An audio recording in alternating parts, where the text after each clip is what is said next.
సన్న బియ్యం పంపిణీ అనేది ఒక చారిత్రాత్మక సందర్భం.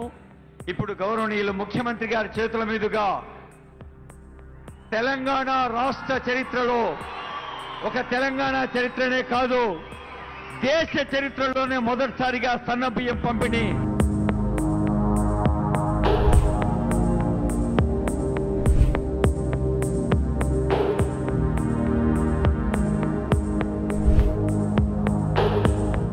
తెలంగాణ రాష్ట్రంలో రేవంత్ అన్న సన్నబియ్యం సంబరం జరుగుతోంది.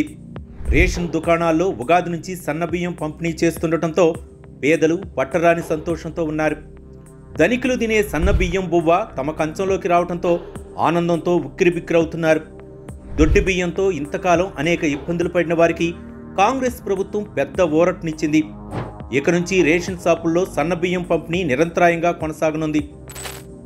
ఉగాది పండుగ రోజు రేవంత్ అన్న సర్కార్ పేదల ఇంట్లో సరికొత్త ఉషస్సులు తెచ్చిపెట్టింది. సన్నబియ్యం పంపిణీని ప్రారంభించడంతో రాష్ట్ర చరిత్రలో సరికొత్త అధ్యాయం మొదలైంది. తాము అధికారంలోకి వస్తే రేషన్ షాపుల్లో సన్నబియ్యం పంపిణీ చేస్తామని కాంగ్రెస్ పార్టీ ఎన్నికల సమయంలో హామీ ఇచ్చింది.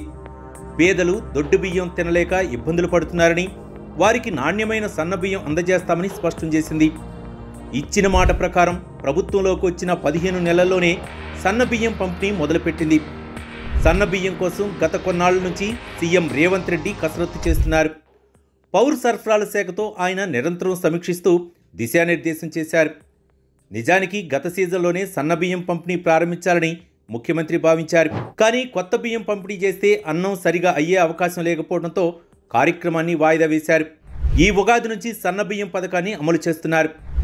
మనిషికి 6 కిలోల చొప్పున సన్నబియ్యం ఇస్తారు. సన్నబియ్యం పథకం కోసం రాష్ట్ర ప్రభుత్వం పెద్ద ఎత్తున కసరత్తు చేస్తోంది.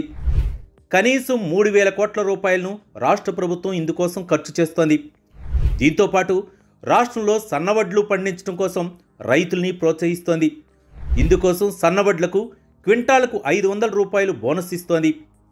గత సీజన్లో 1,400 కోట్ల రూపాయలను బోనస్ రూపంలో రైతులకు చెల్లించింది.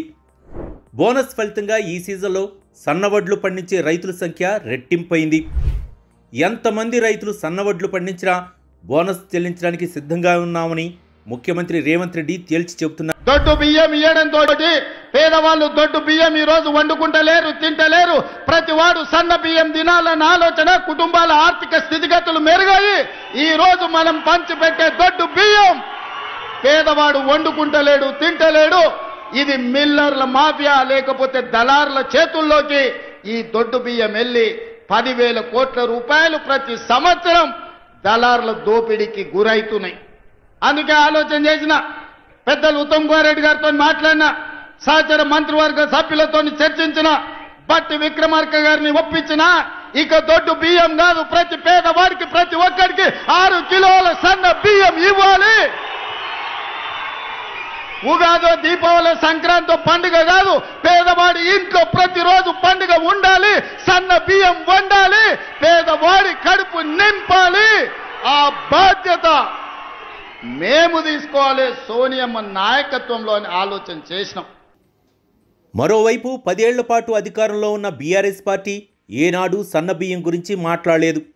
తెలంగాణను అన్నపూర్ణగా మార్చామని పదే పదే చెప్పుకునే కేసీఆర్ పేదలకు సన్నబియ్యం ఇవ్వాలని కనీసం ఆలోచించలేదు. రేషన్ షాపుల్లో ఇచ్చే దొడ్డు బియ్యం పక్కదారి పడుతున్నాయని తెలిసినా ఆనాటి ప్రభుత్వం పట్టించుకోలేదు. రేషన్ బియ్యం రీసైకిల్ అయి రాష్ట్రం దాటిపోతున్నా అటువైపు చూడలేదు. ఫలితంగా కోట్లాది రూపాయల ప్రజాధనం దళారుల పాలైంది. దొడ్డు బియ్యం తినలేక పేదలు వాటిని దళారులకు వచ్చిన కాడికి అమ్ముకోవాల్సి వచ్చింది. దొడ్డు బియ్యం తినలేక 10 రూపాయలకి అమ్మేసేవాళ్ళము. పిల్లలు కూడా చాలా ఇబ్బంది పడేది, దొడ్డు బియ్యం తినలేక ఇబ్బంది పడేది. ఇప్పుడు రేవంత్ గారు అన్న హయాంలో మనకి సన్న బియ్యం రావడంతో చాలా సంతోషంగా తింటున్నాము. బియ్యం ఇందాకే నేను తీసుకున్నాను, మాకు చాలా చాలా సంతోషంగా ఉంది. బియ్యం క్వాలిటీ కూడా చాలా బాగుంది, సన్నగా ఉంది. రేవంత్ అన్న కృతజ్ఞతలు మీకు. సీఎం రేవంత్ రెడ్డి మానవతా దృక్పథంతో వ్యవహరించి రేషన్ షాపుల్లో సన్న బియ్యం పంపిణీకి శ్రీకారం చుట్టారు. కేసీఆర్ల మాటలు చెప్పుకోకుండా చేతల్లో చేసి చూపించిన రేవంత్ రెడ్డికి పేదలు జేజేలు పలుకుతున్నారు. పట్టణ గ్రామీణ ప్రాంతాల్లోని నిరుపేదల్లో సన్నబియ్యం ఆనందం అంతా ఇంతా కాదు. Subscribe us and press the bell icon for more interesting updates.